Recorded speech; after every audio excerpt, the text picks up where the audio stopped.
Jewelweed is found naturally on roadsides, and you can recognize it with this orange flower, but it's probably one of the best remedies for rashes, especially poison ivy.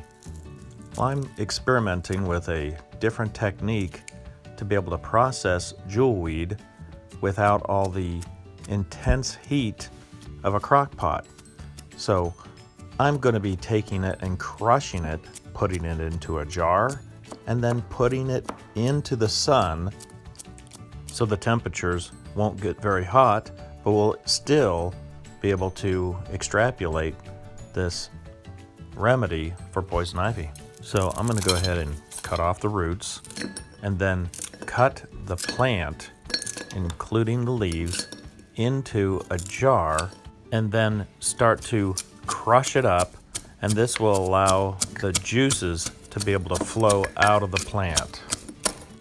With this method of crushing it into the jar, I'm able to get quite a bit into the jar. So I just keep adding it in and crushing it.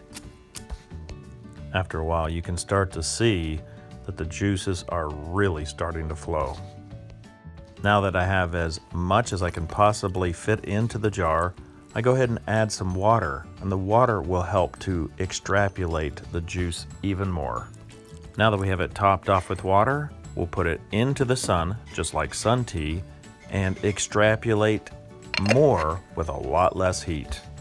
In a day or two in the sun, go ahead and crack it open and pour out the juice into a pan. You can see how yellow the substance is without all that heat making it so dark. You may have to squeeze the jewelweed to be able to extrapolate this much fluid, but once you've got it, go ahead and pour it into an ice tray and freeze it.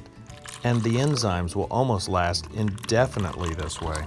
And now, if you have a rash or poison ivy, you just grab an ice cube, pull it out of the freezer, put it on the affected area. It's that simple. I really prefer this method over the crock pot method because there's a lot more heat with this, and you can see how dark the fluid is.